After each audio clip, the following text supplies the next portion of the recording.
the fascination with food and diet and exercise has literally gotten so out of control. Like, I can't even explain it to you. I mean, you know this, obviously, but people are so obsessed with it, and like, they're missing their life. Katie, let it out with Katie. Let it out with Katie Dalebout, enthusiast and curator of people and ideas you need to hear.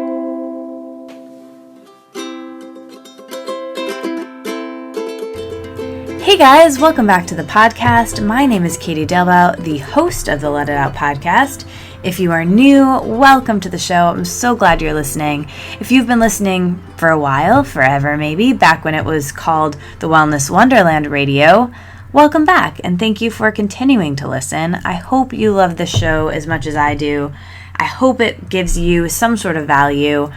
I am so grateful for you guys listening because it allows me to have conversations with people that I admire in some way, people that I find are fascinating, people that I think are funny, people that I think are really cool, and I get to curate all of these people, all of these ideas, all of this inspiration, and just because I'm recording it and people are listening, I get to keep doing it. So to help me keep doing it, if you find value in the show, it would be so great if you could support this so I can keep doing it.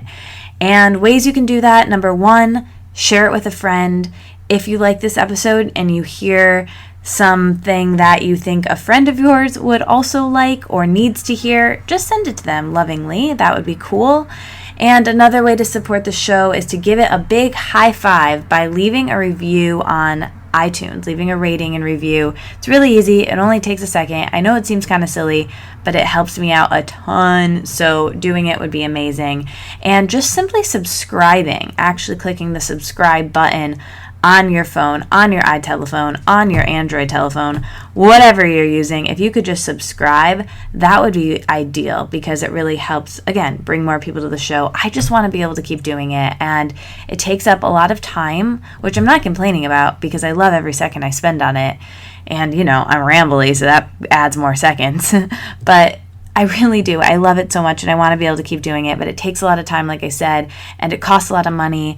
And I just want to be able to bring the best content, the best people, and really up-level this and make the show better. So you guys helping out with that would be really awesome. You can always donate to the show as well. That's something that's on my website, katiedalebout.com, where all the show notes are. And make sure you're looking at the show notes. That's a great way to connect with everyone who's on the show. So that's what's happening with that. Those are all the announcements. The other thing is to join the listener Facebook group because that's how listeners get to know each other and we can all interact with each other. It's a really fun community there, and I'm really so glad I made that group and that it's growing, and it's just a really interesting, fun place. Really loving energy there. So before I get into today's episode, you may have noticed that I actually lied to you guys last week. And not to make that dramatic, but you know how I always tell you at the end of the episode who's coming up on the show next week? So I actually made a mistake, and I thought it was going to be Natalie MacNeil, who I love and is amazing, and she is going to be coming on the show. She's a repeat guest, so if you really needed your Natalie MacNeil fix, you can go back to one of my previous episodes with her. Even I'll put it in the show notes, so it's nice and easy to find. But she came on years ago, like 2 years ago, and we became great friends, and she's going to be coming back on the show. I love her. She's fantastic. But I'm trying to release these episodes somewhat in order-ish of when I recorded them because I kind of just record as I'm inspired. You know, if I really think someone's cool and I discover them, I'm like, I want to have a conversation with them, and I reach out and then I do it, and then sometimes I have a lot of episodes on my computer at once. Right now, I think I have about 15 episodes on my computer, close to 20 maybe, and I'm really excited and eager to put them all out, but I'm just putting one out once a week, obviously, because that's what I have time and money to afford to be able to do. And also, it would overwhelm me if I put out like 15 episodes in 1 week, or I don't know, maybe it would be nice Netflix style and people could just listen as they will. Anyway, I'm not doing that. They're still coming out once a week-ish. The point of this is to tell you that this week I have Audra. She is this really cool person who I discovered through social media. She's This Girl Audra on Instagram and on YouTube. She's a YouTube personality. She is a Instagrammer, and she is someone who's so smart and really helped me out a lot personally. She came into my life about over a year ago now, and through social media, the lovely world of social media. It's brought me to get to know so many cool people. And she is an author of a bunch of ebooks about quitting dieting and about how to get your period back and heal your metabolism. And anyway, I was introduced to her by a friend on Carly. Do you guys remember Carly Gross, my good friend? She's been on the podcast twice as well. And she tagged me many months ago, or about a year ago, in one of Audra's posts on Instagram. You know, how you tag your friends and you're like, whatever. And I really, this Audra girl really kind of blew my mind. And I got to know her, and this episode, you know, for people just coming to my work or people who have been familiar, my episodes vary, you know, so I've had on comedians and artists and filmmakers and body positive activists, and also I've had on health coaches and intuitive eating people and therapists and just a really wide variety of people, authors, entrepreneurs, lots of different people. And one thing, you know, I like to ask everyone is about body image, but this episode in particular is very heavy on anti-dieting and talking a lot about healing your metabolism. And so in this episode, we do focus on diet recovery. And if you're a normal eater and have never struggled with body image or your relationship to food or, you know, over-exercising or, you know, your metabolism or anything like that, if you've never dieted in your life and you're just a totally normal eater, A, you might not have even been listening to this podcast. And B, congratulations. That is awesome. And I wish that had been the case for me, although I probably wouldn't be here having this conversation. I'm just telling you that because it might be boring for you if you're a normal eater and you know, never ever struggled with this. Or you might find it really fascinating and interesting about, wow, other people live that way. That is interesting and, you know, crazy. So you might learn something. So either way, listen on. But just so you know, we are talking a lot about my personal eating disorder journey, I guess. That word, I feel like the word journey is so overused. It's even in the subtitle of my book. But either way, my eating disorder journey, we really get into more specifics in that I haven't shared before about my recovery from that and what that was like. We talk a lot about how, you know, different things work for different people when it comes to diet and exercise, but we really talk about, you know, ditching dieting, how to get your period back if you've lost it for a while, how to heal your metabolism. We talk about the Minnesota starvation experiment, which I've talked about before, the Ansel Keys experiment, but we really get into it here in a way that I think is really important. And this is a really nice complement to the Linda Bacon episode. If you listened to that episode recently, this one is a really big complement to that one. I recorded them close together when I was really, really learning this stuff kind of for the first time. And like I said, it's been about almost a year since I recorded this, or it has been a year since I recorded this. And I really, really wanted to still put this episode out, even though I'm not really focusing on ditching dieting anymore, and I'm not really focusing on getting my period back anymore and healing my metabolism anymore, because I'm happy to report those things have really come together in my life. And I'll tell you a little bit more about that in a second. But I know that a lot of people listening have similar struggles and similar stories to me. And lately, a lot of girls, and I can think of a couple in particular, have come to me with these struggles of, I want to eat this, but I'm scared, and I don't know, and how much of this should I eat, and my period hasn't come back, and the doctors tell me to do this and that and this and that. And I so understand where they are, and I was there, and a lot of times I still am there. I still struggle with body image from time to time. I still, you know, have feelings about all of this stuff, but it's just so not my focus anymore, and I'm so happy to report that.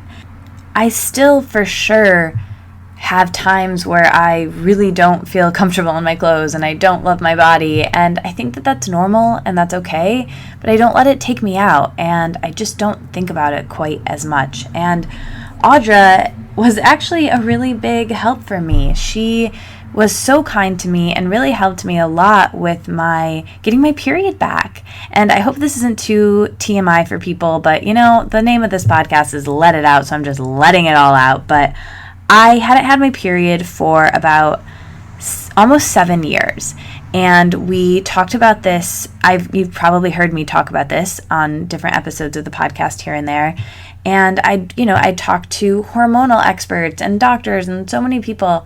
And when I finally just chilled out about food and did a lot of the things that Audra is talking about in this episode, and basically I just fully legalized all foods from carbs to fat and chilled out about the way that I was eating and ate more food, and my period came back. And like I said, it's not perfect, it's not regular, and I don't know the exact thing that I did to make it happen. I don't think there's an exact formula for me or for anyone else, but the things that she shared in this episode really helped me and made my period come back and helped me to feel more like a normal eater and a normal human being that isn't obsessed with food and dieting. Finally, right? So I can just focus on my life and other things that actually matter. So I hope you enjoyed this episode. I really, truly think you will. I think it's an important one to share with a friend who might be struggling in this way with the diet jail and exercise jail and food jail, and really get out of that. Anyway, let's get into this week's episode. I hope you guys have a lovely week. And again, Natalie MacNeil will be back on the show later, and there's so many good episodes coming up. I'm gonna just not even tell you who's coming up on the show next week because, to be honest with you, I'm not quite sure yet. I'll start telling you again coming up, but to make you get excited for the next episode. But just know there's so many good people sitting on my computer right now having conversations with me. And well, they're not like physically sitting on my computer, like their butt is not on my keyboard. I just mean their conversations are recorded and they are saved on my computer, and they will be in your headphones very, very soon. However, next week's going to be a wild card, so just come back and listen. That's all I have to say about that. All right, love you guys. Talk to you soon.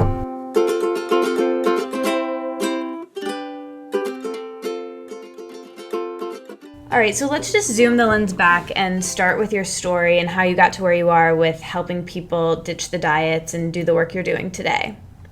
Yeah, so, for me, growing up, I didn't know anything about diets. I didn't even know what a calorie was. I didn't really care. I just ate whatever we had. I went out to eat a lot, that kind of thing. And I went on my first diet when I was in high school just to get ready for spring break. And it was a low-carb diet. And ever since then, through that whole thing, because I was on such a low-carb diet, I ended up going through this binge restrict cycle where I was just starving all the time, just craving carbs. I ended up gaining a ton of weight.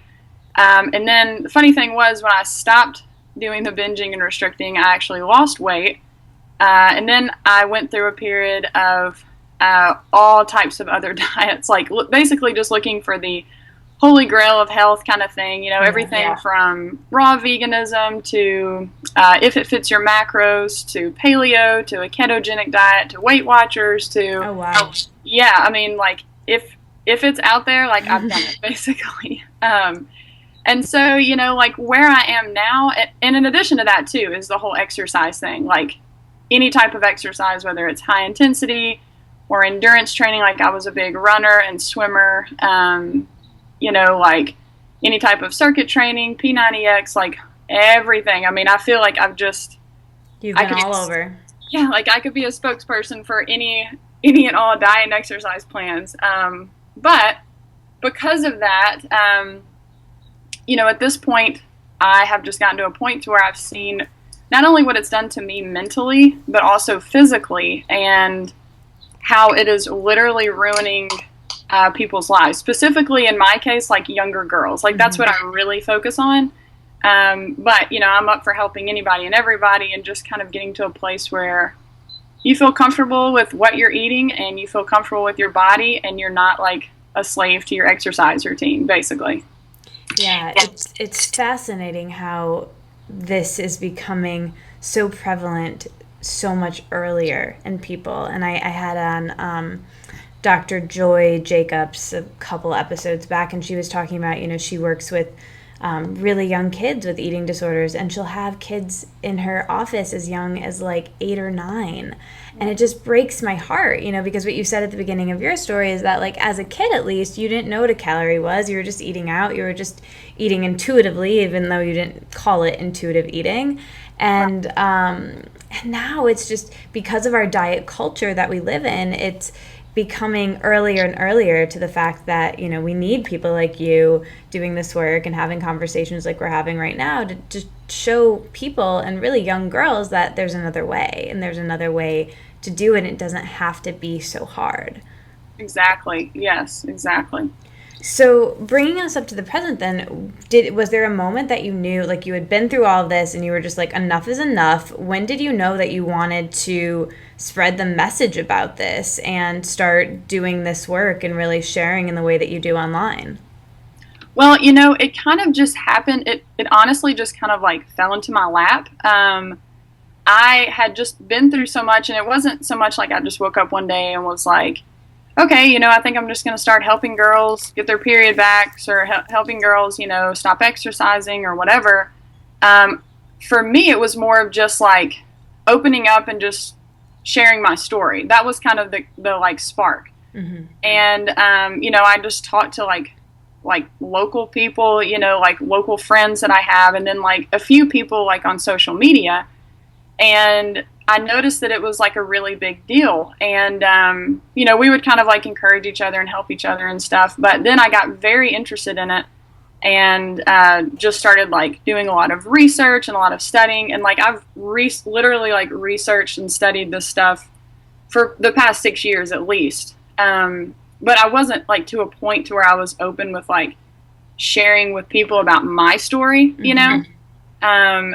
But like I knew all the ins and outs. I knew what you had to do, that type of thing. And so, it just kind of just started happening, and people would be like, oh my gosh, like I heard, like you helped this girl get her period back. Like, can you help me? And I was like, well, sure, and it just kind of started rolling from there. And it's been like that for, a good year or so. And, it's a learning process. It definitely is. But, it's so rewarding just knowing that, like you were just saying, like younger girls, like literally I get emails from girls who are like 12 years old and, like they're eating like 500 calories a day, and they're working out like 4 hours a day, and they're so fixated on their body, and I've had your heart. Yeah, it really does. And, so that's basically at this point what I've devoted my life to, is just being like, look guys, like I know what it's like my story's a little different because like I said, I've also been overweight and underweight. So I can kind of empathize with everybody. Yeah.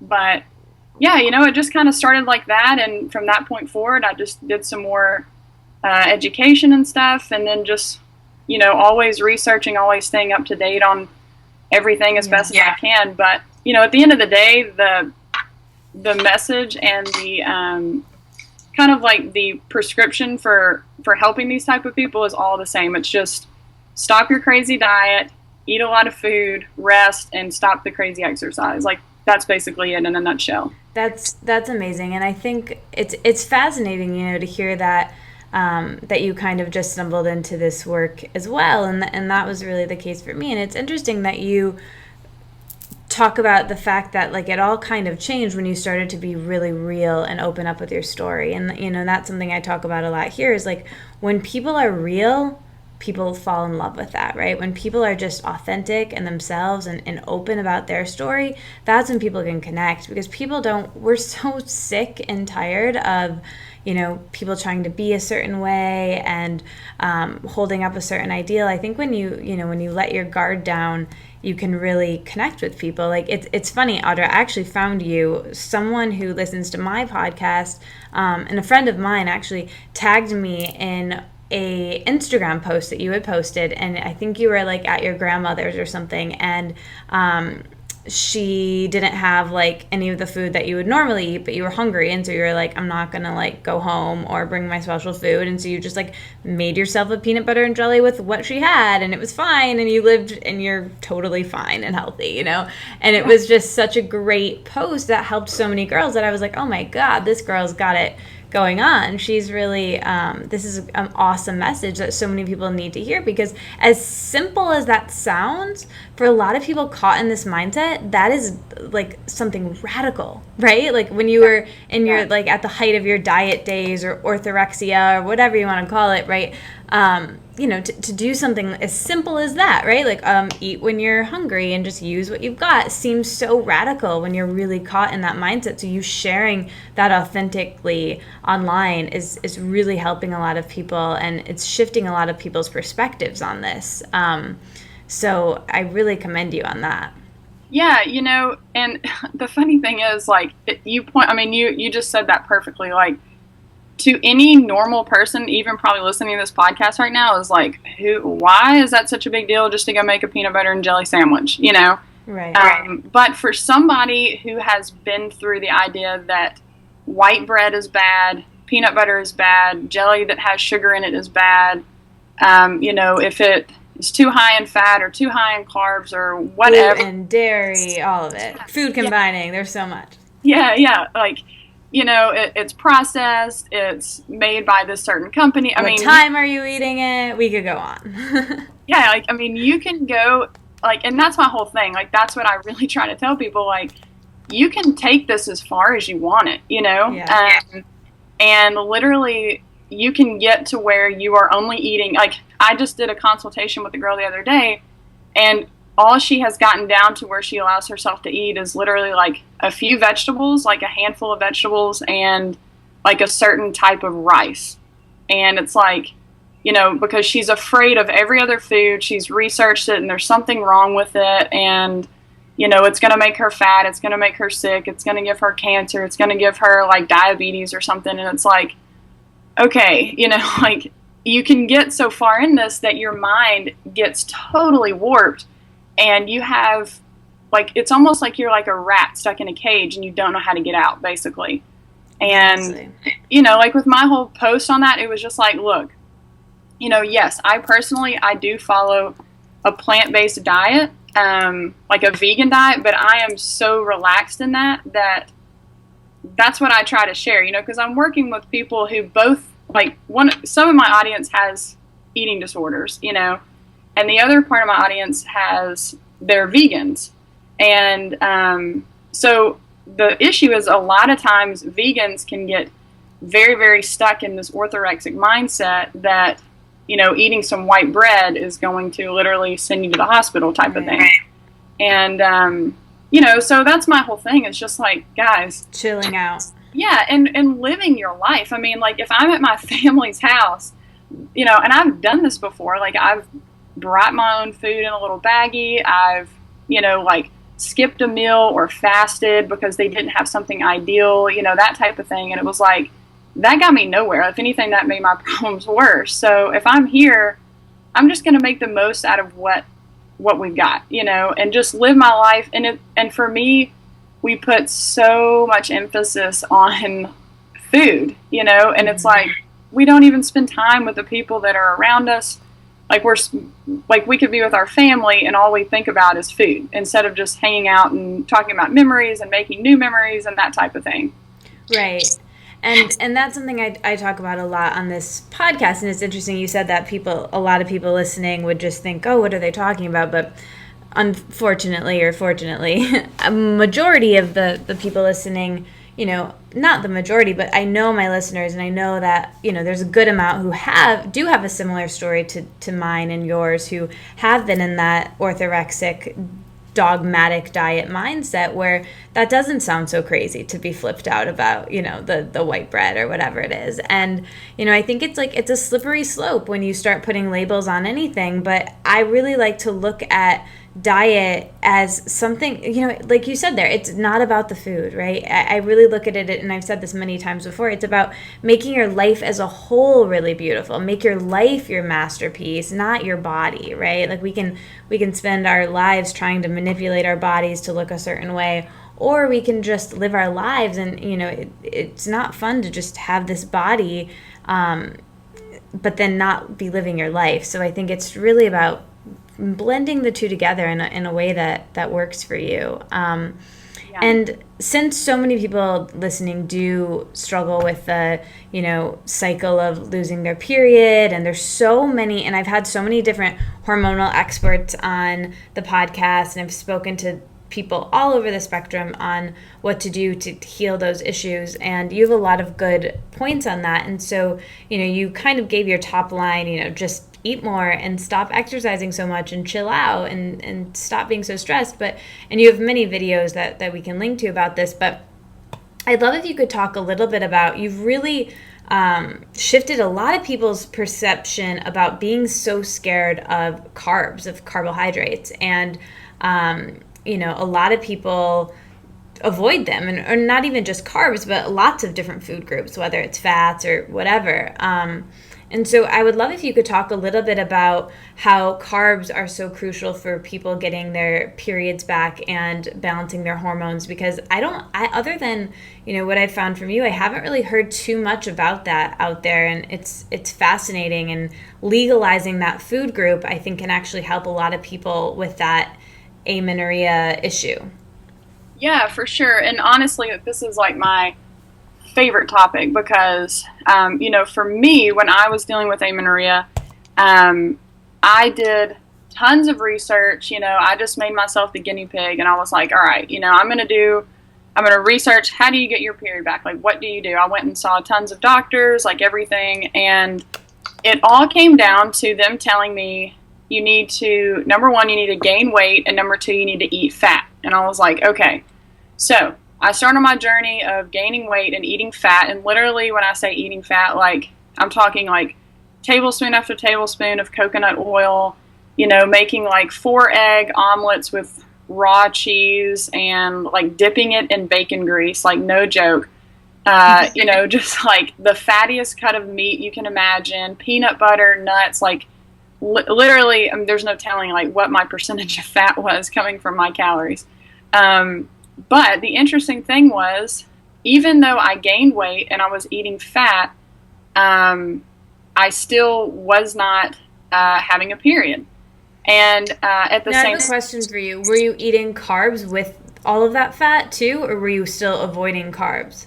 No, at this point, well, I'll take that back. At the beginning of this, I was not eating any carbs because the doctors and everything that you read says you need to stay away from the carbs. Like, specifically, like if you have been diagnosed with PCOS, which is a whole nother thing that people are misdiagnosed with these days, specifically girls with amenorrhea.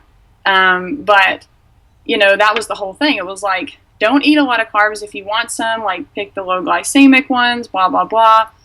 And so at the beginning, I wasn't eating many carbs at all. And then I kind of started adding like maybe a little bit of sweet potato, maybe some like a half a banana, maybe like, some blueberries or something like that. But my period never came back. And not to mention, I was actually gaining weight too. And so it was like, a lot of people talk about being weight restored, and then once your weight was restored, you'll get your period back. Well, I was definitely weight restored. I was actually over my normal weight, but still there was no period. And so that's basically what led me to the idea of just kind of thinking through like what is going on, and I think I had read some stuff online and read another girl's testimony, and she was actually a vegan. And she was a high carb vegan or whatever, and she was just eating a ton of fruit and a ton of like rice and potatoes and all types of stuff. And I was like, you know what? Like, I'm just going to try this because might as well, yeah, guinea pig. Exactly. And like in her story, she mentioned that she got her period back and she ended up balancing her hormones and all kinds of stuff.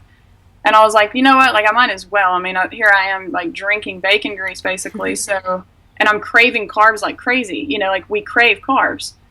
So, it was so funny, like literally within 3 weeks of totally shifting my diet and taking out the animal products and like the super high fat like oils and stuff like that, and switching to eating tons and tons of like rice and beans and potatoes and fruit and sugar, and like processed type of foods that are just super high in calorie and they digest very quickly.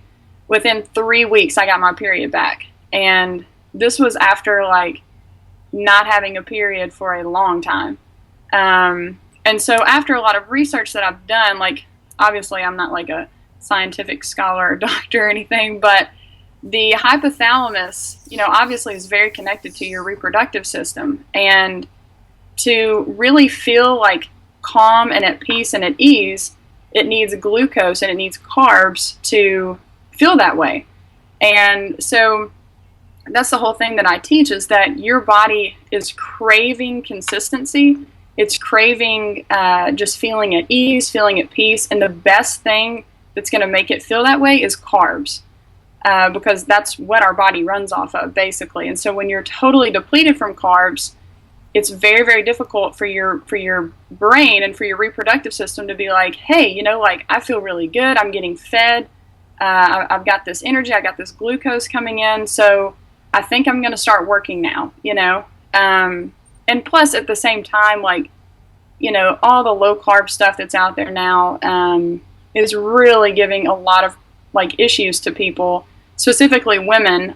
You know, like going on a super low carb Atkins diet or paleo diet or ketogenic diet. You know, women are losing their periods right and left, and they keep thinking like, I need to eat more fat. I need to eat more fat. And fat is totally important, but my whole thing is you need carbs more than you need fat. And even in saying that, like I have to put a little asterisk there, because some people take that as saying, okay, well, I'm just going to eat carbs and I'm going to cut out fat. And it's right. It's like, no, I'm not saying that. Like, focus on the carbs and eat fat if you want to. You know, eat as much as you want, because that's definitely going to help your chances of getting your period back. But definitely do not be skimping on the carbs. Most of your calories need to be coming from carbs. And the really interesting thing is that every single girl that I've worked with through this, you know, and they've stuck with this and actually done it, I've not had one person come back to me and say, I didn't get my period. You know, like, granted, it takes a long... That's a great track record.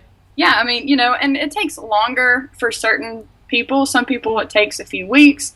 Some people it takes 3 months. Some people it takes 6 months. But a lot of that, too, has to do with their exercise and activity level as well. So, you know, there's a lot of things that are connected with this. But, yes, definitely high carb is the way to go. Like, if you want your period back, if you want your fertility, if you want to be able to get pregnant, like, whatever, stick to the carbs all day long.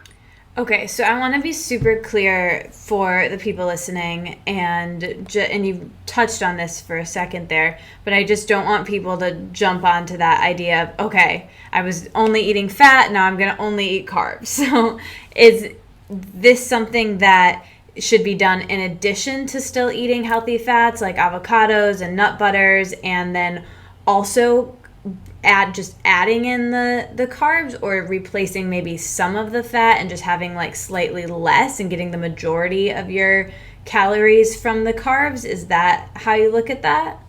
Yeah, you know, the way that I say it is figure out what works best for you. You know, I'm definitely not saying, just to be clear, I'm not saying cut out all of the fat and just focus on carbs. I'm not saying that. What I am saying is that you can definitely eat the avocados, the nut butters, the nuts, the seeds, like whatever you want to.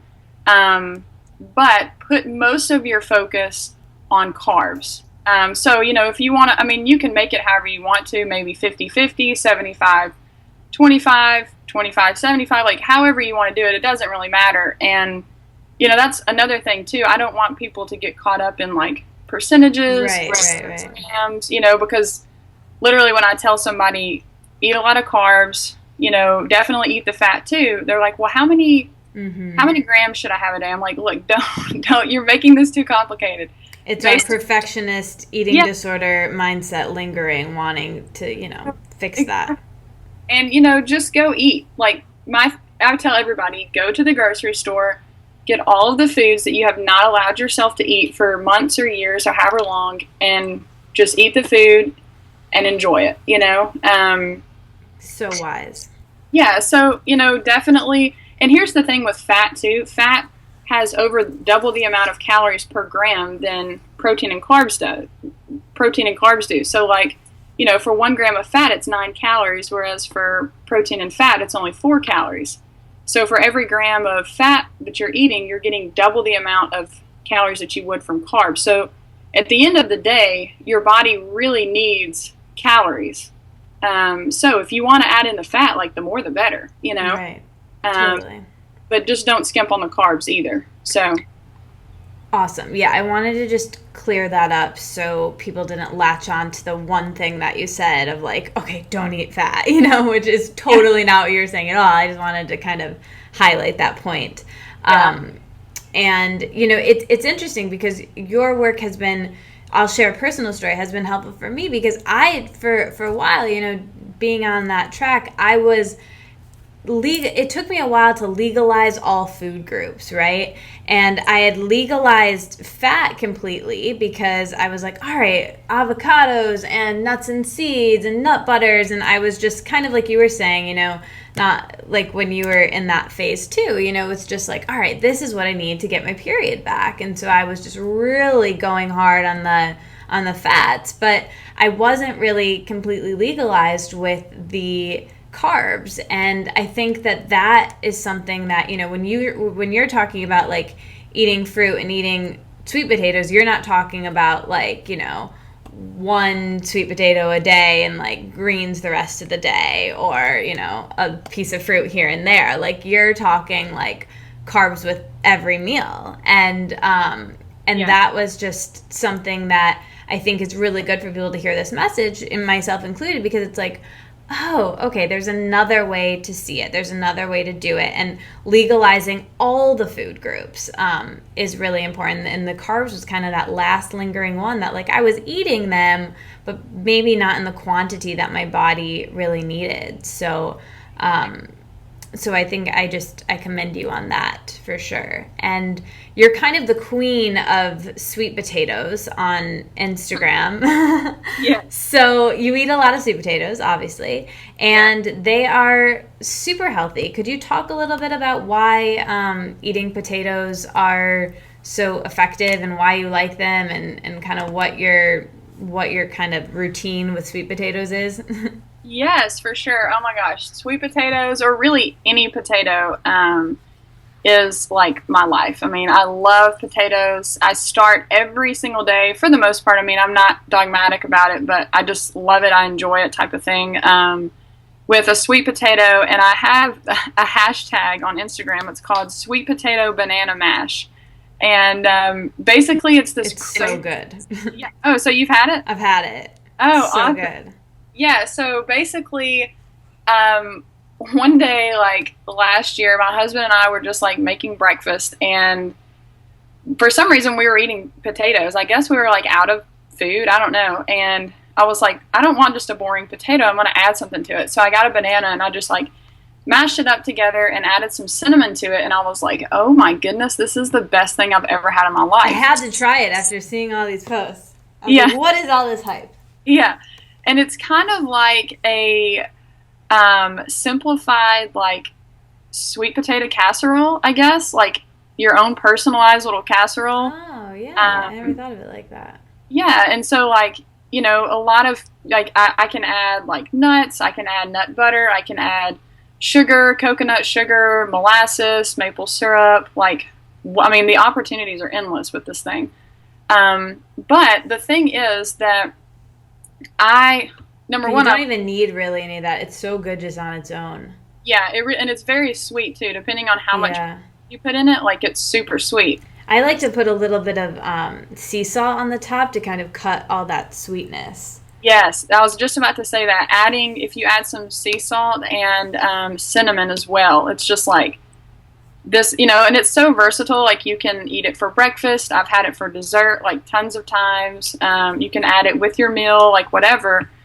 But, like, potatoes to me are just like the perfect food. They are filled, depending on what type of potato you're eating, they're filled with awesome amounts of carbs and starch specifically. And it's so great, like, for your blood sugar levels. It helps you just kind of like, it keeps you fuller longer, I know a lot of my viewers are high on the fruit intake, specifically for breakfast. But, they end up finding themselves starving within, like, an hour. Yeah, and I find that. Whenever I have fruit on an empty stomach, like a piece of fruit, I'm like, more hungry than I was before I ate the fruit an hour later. Yes, exactly. And so whenever, I start my day with a potato, it's like I'm set for a while, And another very important thing about that is the fact that so many people, specifically, like, the people I work with, they eat a lot of raw foods. And from, like, I've done some research into traditional Chinese medicine, and if you are like, yang deficient, like, if you're more... Perfect. I was going to ask you about this anyway, so go for it. Yeah, so, like, if you're more yin, this would mean that you're, like, super cold all the time, like, you have maybe, like, really cold and clammy feet and hands, like, your fingertips are cold. You have a low body temperature, like a low basal body temperature. Maybe you have some digestive problems. Like, you're just like that person who is just walking around all the time, freezing, like, in the middle of July and everyone else is hot, kind of thing. Yep, that's me. And so the protocol for that is to change up your foods. And, traditional Chinese medicine is so different from Western medicine in the sense that we look at food from the standpoint of, like, calories, carbs, fats, protein. How is this going to help me, like, get my vitamins in and my nutrients and that type of thing.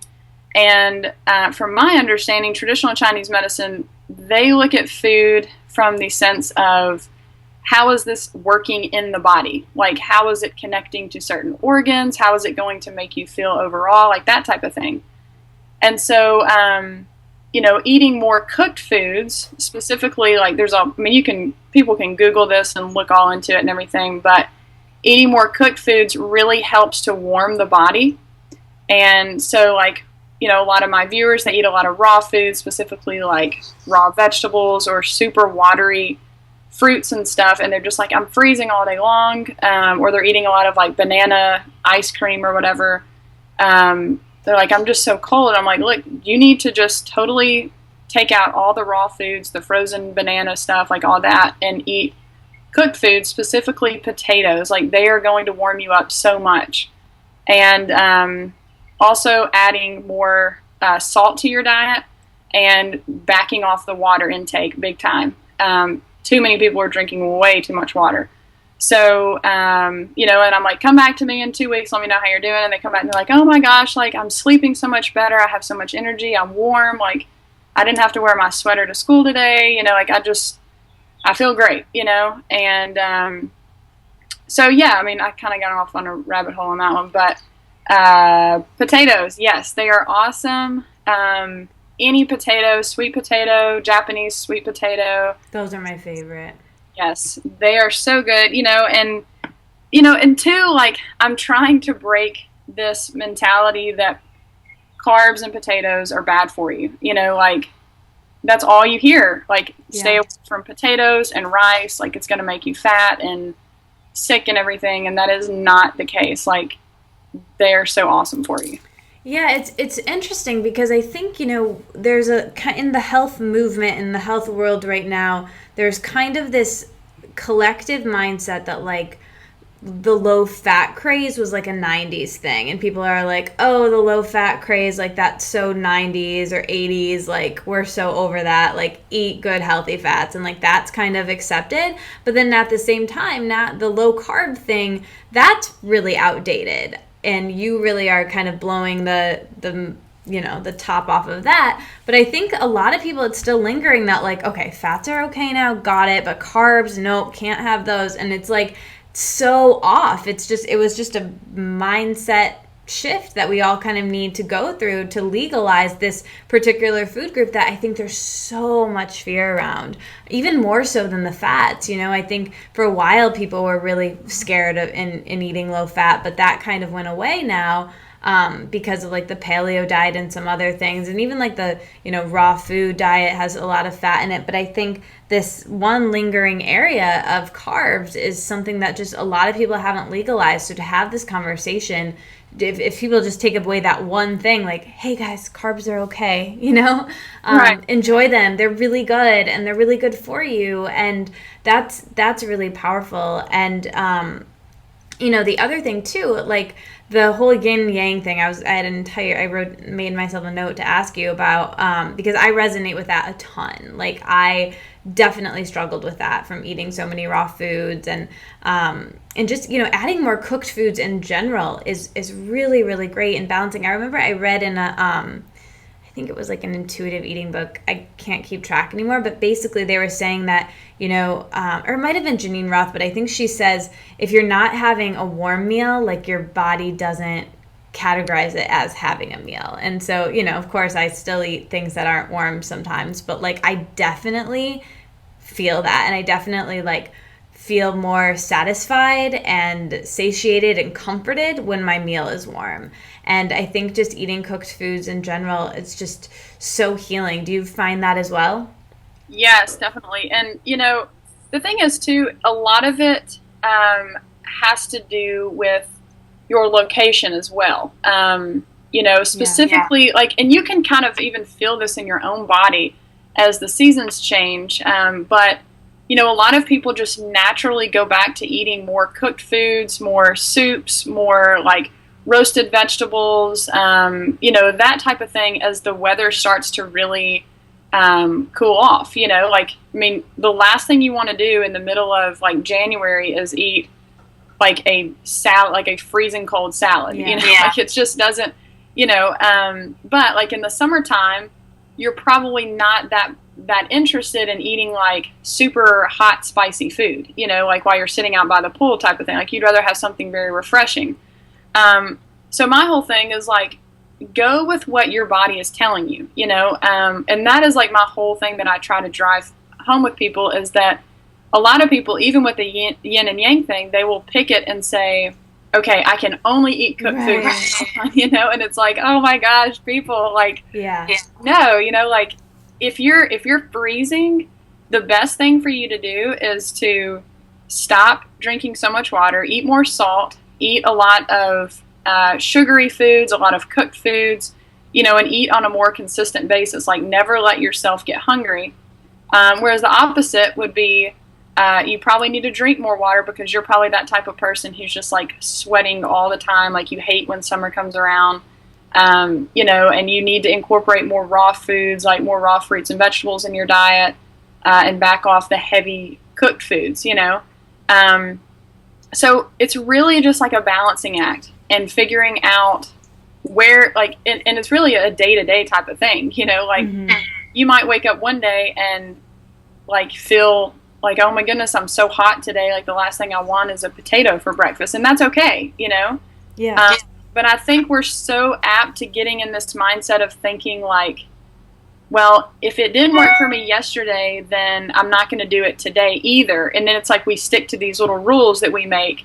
And it's like, no, you have to just don't even really take it one day at a time. Take it, meal by meal. Yeah. Like, just figure out what you want in that meal. If you wake up and you want like a smoothie for breakfast, go for it. If for lunch you want a peanut butter and jelly sandwich, go for it. If for dinner you want another peanut butter and jelly sandwich, go for it, like...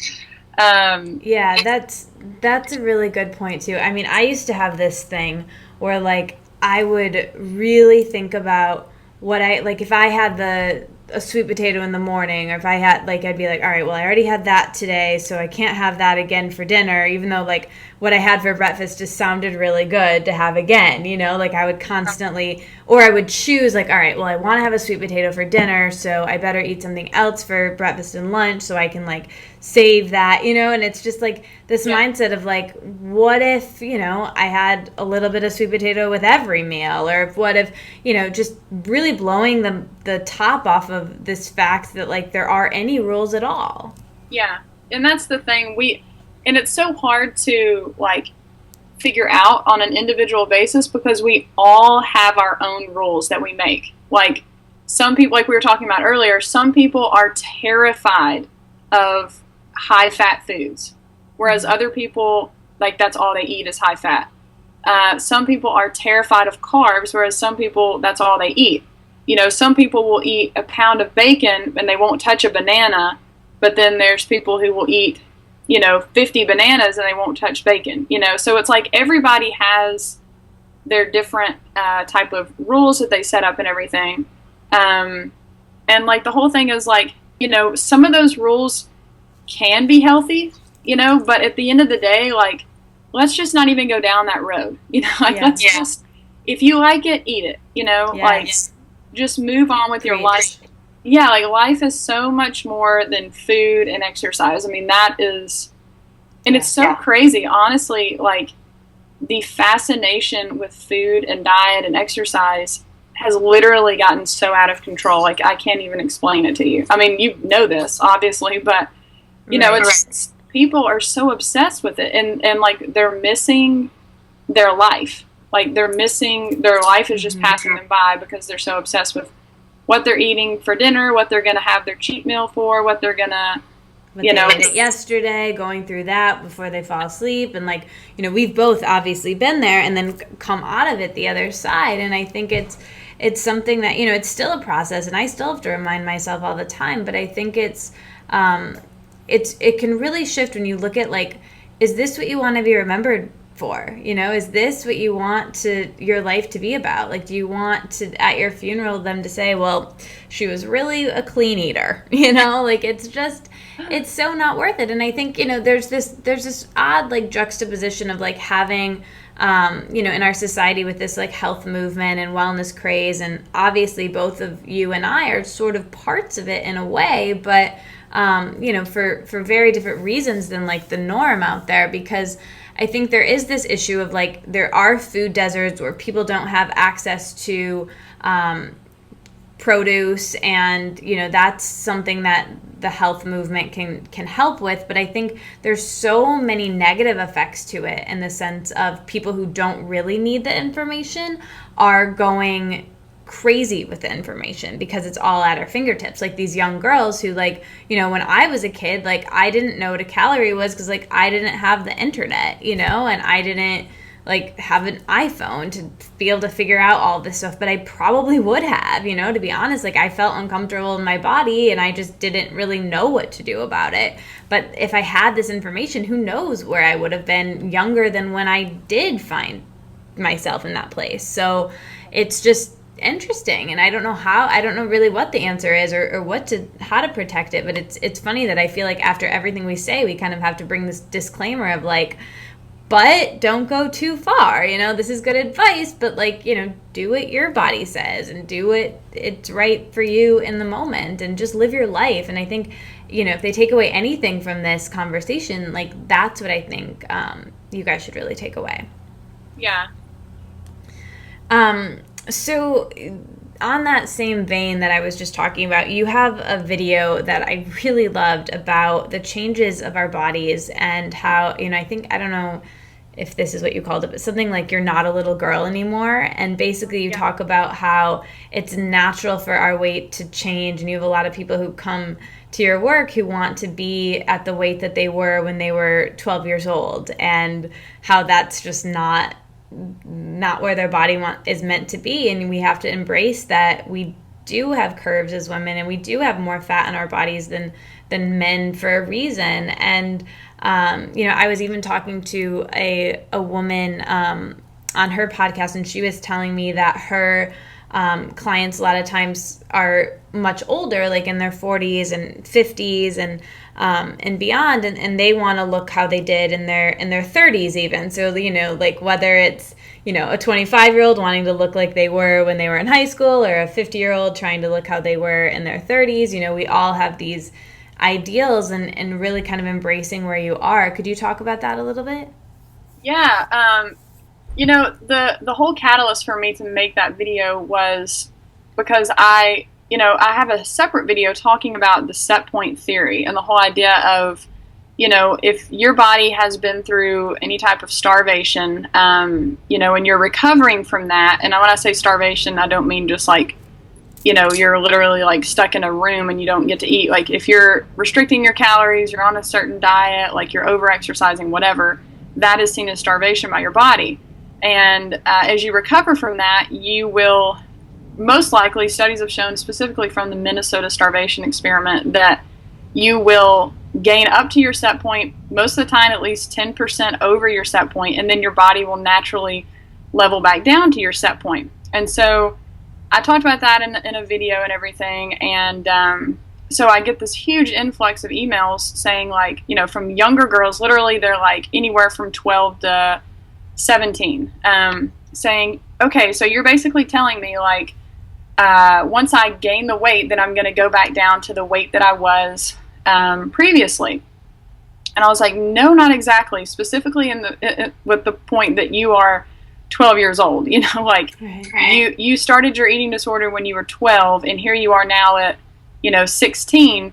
You are growing into like a woman, you know, like you're a young lady, you are not a child anymore. And the set point theory does not work for young kids, you know, or for people going through puberty specifically. I mean, that's the time when you are actually growing, your hormones are actually really working, they're trying to get all sorted out, you're gaining body fat in various areas of your body, and like, you know, that's the whole point. And I think that it's so difficult for younger girls especially to accept this, because when you have, like, you know, anorexia or just any type of disordered thoughts with your body image, most of these people like to have this thought of looking like a child, you know, and not that they want to actually look like a little kid, but that's basically the image that they're going to look from like. Behind. Yeah, yes, their body. Yeah, exactly. Like, and it's, you know, there's no curves, there's no boobs, there's no butt, there's no hips, there's no legs, like there's nothing. And not to say like the people who are naturally like skinny like that, there's anything wrong with it. I'm not saying that at all. I'm just saying the fascination of wanting to be what you looked like, or even what you weighed as a child. And when you tell a girl, you know, you're 17, 18, you're 22 now, like, you're not going to lose back down to 100 pounds, you know, like you're 5'8", and right now you weigh 140, like weighing 100 pounds is the worst thing you could ever do to yourself, you know? And I think too, along with this, there's this myth out there that girls think that whatever weight they were when they got their very first period is their healthy weight. And that is so skewed. Like, I've heard that so many times, and I've even read that on various things where, you know, they think, okay, I got my period when I weighed 115 pounds. Now I weigh 130, and I really want to get down to what I weighed when I was 115. It's like, well, let's think about this for a minute. Depending on when you went through puberty, you know, for everybody it's different. Specifically nowadays, girls are going through, you know, like puberty way earlier. You could have been 8 years old when that happened, you know. The last thing you want to do is go back down to that. And so, you know, that whole video was just like, look, you are growing into a woman, or even like into a young man. I work with a lot of guys too, and you're going to be like filling out basically in a roundabout way. And it's a beautiful thing, you know, like that's the whole point of growing up. And honestly, that time, like the whole like puberty time, is the last time in your life that you want to be putting your body through any type of severe calorie restriction, over-exercise, or combination of the two. Like, you don't want to do that at that point, because that's like your growing time, you know? Right. So, like, you know, just really encouraging people just to say, look, like, you're a woman, like you're growing into a woman. You're 16, you're 18, you're 22, like however old you are, you're not a child anymore, you know? That's how it is, you know? Yeah, that's powerful, and I'm really glad that you spoke about that. And you mentioned the Minnesota starvation experiment, and it's so funny because that experiment, I will never forget this, and I've never shared this on the podcast. I've shared a lot about my journey, but I don't think I've shared this. But I remember, like, at the height of my, like, lowest of lows physically and you know, mentally, with my eating disorder, I was told about that experiment. And it really, really was kind of, you know, it was a process after that, but it really kind of flipped my light on. I'm like, oh, wow, I got to get my act together because this could have very detrimental effects on me if I don't long term.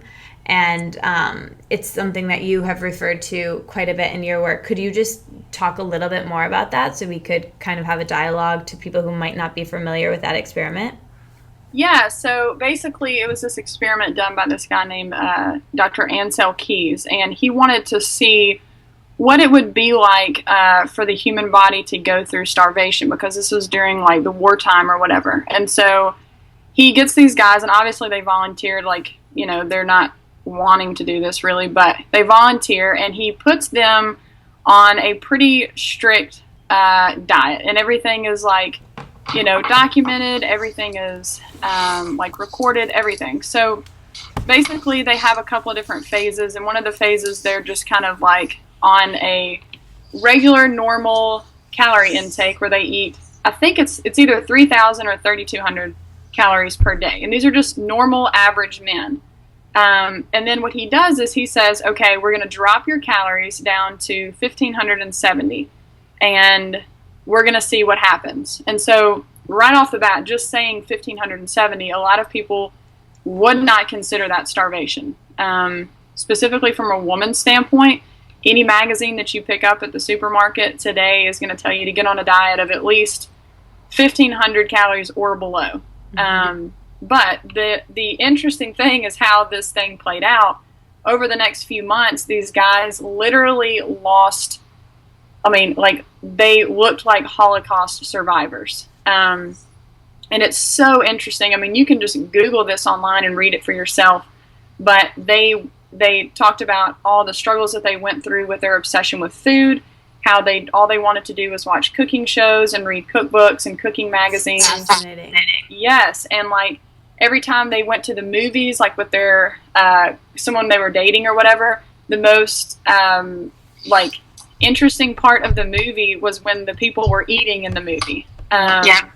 And even like their sex drive, like their libido, totally went out of existence. Like they didn't even care about sex, and they couldn't really do anything. And the really interesting thing about this is that they were not doing any type of crazy exercise. Like they were walking 22 miles a week, which comes out to be about 3 miles per day. So if you take that and you like correlate that with how we treat our bodies today, you know, we're doing a whole lot more exercise than just 3 miles of walking per day. And most people are limiting their calories way far below 1,570.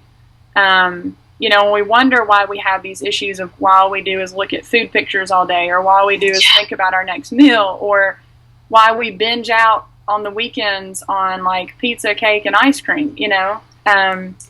Yeah.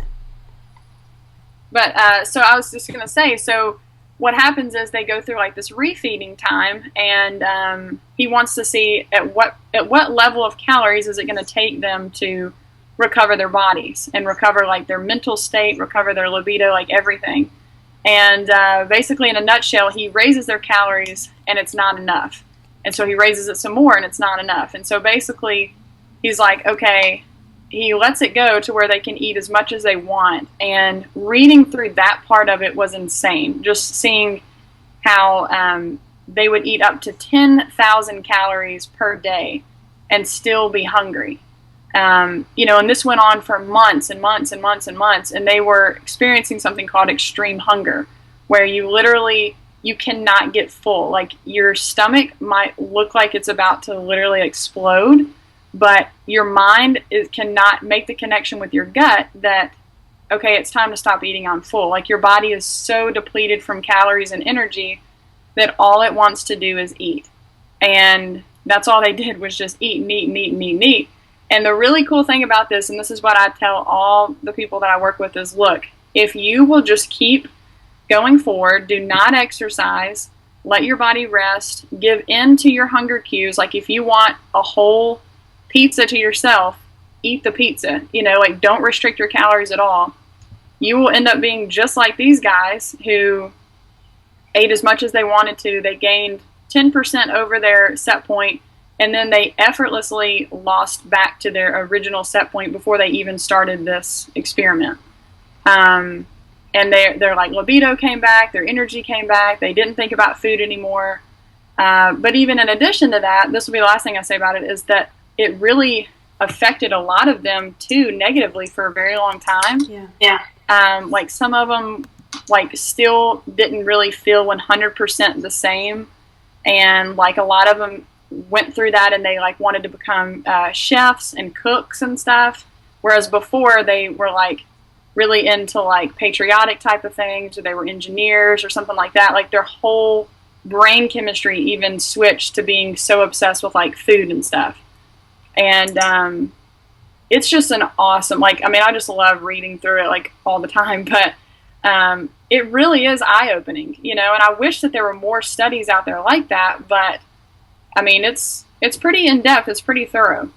Yeah, I mean, I think it makes sense that there's not, because I was actually having that conversation with a previous podcast guest, Christy Harrison, and she's a dietitian and nutritionist who also, uses this study like much like you do with your clients and patients. And the interesting thing is she was saying that like now studying humans like this wouldn't be ethically allowed because of these detrimental effects that change the course of these people's lives, and right. So people wouldn't be able to go through this. So it's like, it's great that we have this experiment, but for me, whenever and it really changed the trajectory of things for me when I will never forget like being in this dietitian's office at rock bottom and then learning about this experiment, and I was like, oh wow, it really affected me. So I'm so glad it exists, but I'm also very sad for these men because it really changed the trajectory of their careers and their lives, which is, and I believe everything happens for a reason. So it was part of their path, I'm sure. But it's interesting. And I see that a lot now. Like, I see so many girls who, got into wellness or health or fitness, and then they become personal trainers or health coaches or, whatever. And I also question that for myself. I'm so glad with what I'm doing now. And obviously mine goes further out of nutrition than just health and food and nutrition. But it sort of started that way because of where I was at the time when I was, when our careers are kind of in this malleable place, like when we're young, like the girls that you work with and the people that you work with, it's very easy to just be like, oh, well, I'm really into food and nutrition, so I'll just be a nutritionist or a personal trainer or whatever. And that's kind of a scary thing, because what if this person was really into, journalism or science or, something else? It's interesting to think about. Exactly. I mean, and honestly, the same thing happened to me. I mean, like, I'm just like you, I have to look at this and be like, well, here I am doing this, but, for the longest time, I was so interested in like marine biology, and then once you go through this type of thing, I really would, obviously they're never going to do studies like this again, but it would be interesting to know the actual brain chemistry behind this and how things change. Because now it's like, I could care less for marine biology, Mm-hmm. And I know some of that too is just like me growing up and moving on with life, and that was like 10 years ago, but the really ironic thing I wanted to say about that is, like you were saying, I guess you said it was Christy Harrison who was saying like they would definitely never do this again for ethical reasons, but it's so funny that we're doing this to ourselves on a daily basis. Yeah, exactly. I mean, you could do an experiment on yourself and You know, like, you are the experiment. And that's the scary thing. Like, I tell so many people I work with, I'm like, look. And worse.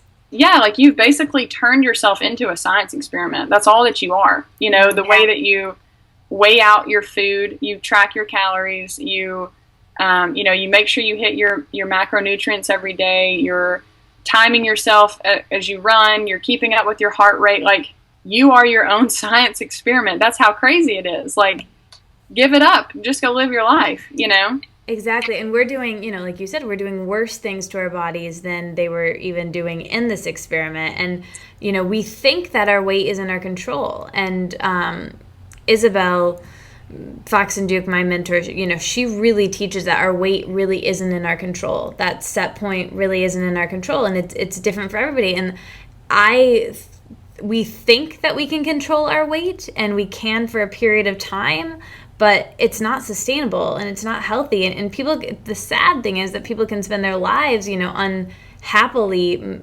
manipulating their weight to be a certain way that it's not meant to be. But that set point is different for everybody, and like, body diversity exists, and thank God it does, because life would be so boring if it didn't. So, it's interesting to say that, because so I was talking to somebody the other day about they were like, my main goals are to, eat healthy, exercise for fun, and stay at the weight that I want to be at, that I'm comfortable with. And I told him, I was like, look, you have to understand that your weight is not up for you to decide. Like, exactly. And that's not up for me to decide, or another coach, or anybody else. It's up for your body to decide.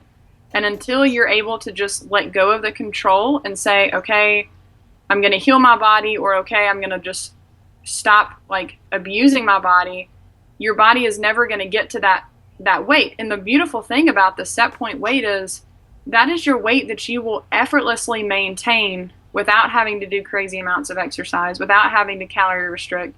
And that's the weight that your body loves to be at, from a hormonal perspective, from a satiation perspective, from just like, being happy all around type of thing. And the more that we try to fight that, the more that we mess it up. And the interesting thing is we can actually end up raising that set point in the long run and being even worse off than we were to begin with. Yeah, and that's the hard part. And I think, the hard part too, for a lot of people healing, whether it's from an eating disorder, whether it's just from chronic dieting, and I actually just wrote an article about this today, but going through that hump of, going over the set point and then again balancing out, just like the people in the study had to do, it's interesting because that's a really difficult hump, and I think there's kind of all these difficult humps, and I've had to go through them, and I'm still going through them, to be honest, but like, my body changed a ton from when I was in the really scary place, and then it changed a ton from that, and then it changed a ton from that, and I feel like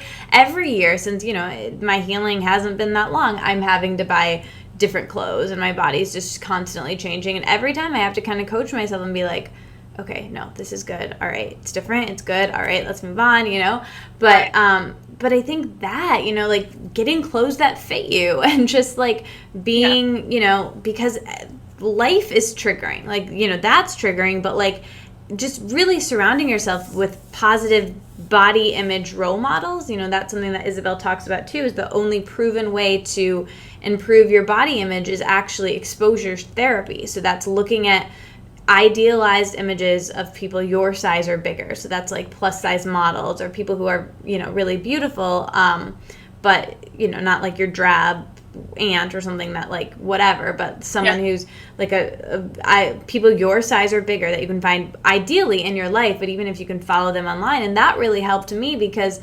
it's easier to find beauty in other people than in ourselves. And once we start using that muscle by finding the beauty in other people, it's easier to see that in ourselves. And I think that like that's really important for getting over those humps of like, all right, my body is changing, but I'm okay. It's okay. And it's going to change again and again and again and again throughout our lives. And it's trippy, it's trippy for your mind to have to like go through, is especially, and it's even more so because all day long we're getting the message that like this one type of body shape, this thin type of body shape is the ideal, because that's what the media is telling us. So it's really important that you fill your life with those images I was just speaking of, and like conversations like we're having right now, and just because there's another way to see it, you know, following different Instagram accounts instead of just clean eats hashtag, you know, or whatever it is. Exactly.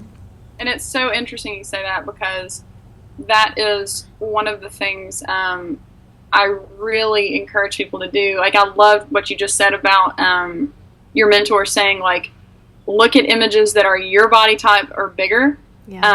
Because one of the questions that I ask people during a consultation is, like, you know, what type of things on Instagram do you follow? What about Tumblr, YouTube, Facebook? Like, what are you looking at all day long? And most of the time it's fitness, health, diets, you know, workouts, exercise, whatever. And my whole thing is, like, you have to understand how powerful your mind is. And the idea that whatever you're constantly exposed to is basically going to end up being how you think and ultimately living your life. And so if you are constantly looking at pictures of half-naked women, like, preaching this message of count your calories, count your calories, you know, go work out more, do this exercise, don't eat this type of food, like, look like me, then that's like what you're gonna be, you know, like, that's all you're gonna think about. And so I really encourage people, like, unfollow anybody who is triggering, like, in any way, and get more diverse, like, in what you follow. Like, follow art accounts, or follow, you know, like, travel accounts or animal accounts or funny accounts or whatever, you know. And same thing just in your own life. Like, stop obsessing over exercise and food and get more in tune with what you really like. You know, art and music and photography and like gardening and, you know, stuff like that were probably your biggest hobbies before you went through this whole disordered eating or over exercise thing. And get back in touch with who you are. Like, I mean, I talk to girls all the time. They're like, I love painting, but I haven't painted in forever. And I'm like, okay, don't go tomorrow to the gym and go paint. You know, like, that's what you want to do. That's a part of who you are. You know, exercising is not a part of who you are. It's just something that you do, you know. Right. And I think we have to really keep in mind that we have to replace things, you know, like, dieting becomes this hobby, right? And controlling your weight and exercising, it becomes a hobby. And so when you remove it, we start to, like, freak out. I know that was the case for me. Like, I was like, well, if I'm not Googling, you know, gluten-free, vegan, raw recipes, like, what am I going to do with my time, you know? And so I think it goes back to that Ansel Keys study, like, you know, these people where you become obsessed with that, and then as you heal, like, it's easy to make that your career, but it's also, you know, you have to think, like, well, what do I even like? You have to kind of get to know yourself, because your hobby has your entire, like, sometimes your identity. And I think for a lot of people, like, you know, my whole, like, trajectory of what I do is really expanded beyond, you know, I talk about food and nutrition, but I also talk about art and fashion and, like, all sorts of things. And, you know, and wellness, I look at wellness as, like, this big umbrella that's, like, you know, living in a clutter-free, minimalistic home and feng shui and, you know, yes, physical wellness, but also, like, your spiritual wellness and your relationships, and looking at it from a really broad way, because, like we've said this entire conversation, it's not about the food, and, you know, finding those hobbies and filling yourself up with, you know, primary food of nourishment from your relationships and your life, right? So exactly. Yeah, and I love what you said, replace that. I've read that a lot about the whole idea of replace and distract. So, you know, if you're the type of person who gets up at 5 a.m. to go for your hour-long run, instead of doing that, either A, the best idea would be just to sleep. Sleep in, or B, take that time and maybe just go sit outside with, like, you know, like a cup of tea, or go meet a friend, like, at the coffee shop and get a muffin, or do some painting, like, do a non-active type of thing if that's for your exercise, and for diet issues and stuff, you have to literally make yourself do something different, and I think that's a big part of it too. A lot of people want to know, like, the secret of how do I stop, counting calories? How do I stop researching gluten-free, dairy-free, egg-free, nut-free, raw vegan, recipes, and the whole thing is you just have to do it. Like, you have to take the proactive steps, unfollow certain accounts, throw away your food scale, throw away your weight scale in the bathroom, throw away your measuring cups, like, even get off of social media if you have to, like, stop yourself from researching certain things. Like, you have to take those steps. And if you can do that, like, it's very hard, and a lot of people think it would be so easy, but my whole thing is, look, if you had the ability and, like, the grit and the grime to get up at 4:30 and go run hill sprints and then come back and eat, like, egg whites or eat, like, an organic, like, mango or something all day long, then you definitely have the grit and the grime to push through this. Yes. And, like, it's so many people want to say that it takes a lot of discipline and perseverance and, like, hard work to work out hard and build muscles and stick to your diet and all that kind of thing. But I honestly, like, being on both sides of that, think that it's more difficult to not do those things. Mm-hmm. Because those things are literally like an addiction. And so, yeah. Yeah, I always say this. Dieting is the addiction, not food. Not, it's like we become addicted to the diet. And I think, well said. Everything you said there, I just agree with 100%. And I think, have some grit, like you said, and just the easy thing would be to keep dieting and sit on your hands and, like, keep doing it because it's easy, it's routine. But the difficult thing is changing the habit, changing the pattern, and it's the right thing to do, so what's what they say about, what's easy isn't always right, and whatever that situation is. So all right, so this has been an amazing conversation. I can't believe I had, like, a bunch more things I was going to ask you, but it's gone by super fast. So let's I'm going to ask you my signature quickfire questions. You ready for them? Yeah, so I just answer whatever the first thing that comes to my mind. Yep, you've got it. I'm nervous, like, I have no idea what's going to come out of my mouth. No idea. All right, don't be scared, it's going to be fun. Favorite color? Red. Favorite day of the week? Sunday. Favorite hour of the day? Ooh, probably 6 o'clock in the morning. Favorite fruit? Bananas. Favorite vegetable? Oh, gosh. Carrots. Oh, man, you didn't say sweet potatoes. Oh, yeah, I didn't even, I guess, yeah. I'll do sweet potatoes. You can pick two. Yeah. Favorite on-the-go snack? Pretzels. Favorite travel tips or travel snacks? Travel snacks? Yeah, either way. I would say potatoes are potatoes are so easy to travel with. Cook a potato and bring it. Favorite meal you've eaten recently? Like in the last week, we'll say. Peanut butter and jelly. Favorite way to relax? Ooh, taking a hot bath. So good. I love taking baths too. Yes. What does your morning routine look like? Can you share with us the first few things you do when you wake up in the morning and how that affects how the rest of your day goes? Yeah, so I literally wake up at pretty much the same time every single day. I don't set an alarm or anything. My body just, like, naturally wakes up around 6 o'clock, 6:30. And as soon as I wake up, I basically just kind of lay in bed and just pray and ask that God would just, lead me in the right direction that day, help me to just stay focused on what I'm doing. And then I usually just lay there for a little while and wait for my husband to wake up, and then we'll get up and usually we'll go for, like, a little walk, take our dog for a walk in the morning. I might do some yoga. And then really, I just eat breakfast. Most of the time it's my potatoes and bananas or oatmeal or whatever, and then just kind of get ready for the day. It's pretty low key, nothing really intense. I love it. And on the other end of the day, what are the last few things you do before bed and just kind of ways you relax at the end of a day? So I love this question because this is something that I have really been working on. I've struggled with this for a long time, but I lately have been cutting off my phone or my computer, anything like that, like around at least 7:30, 8 o'clock.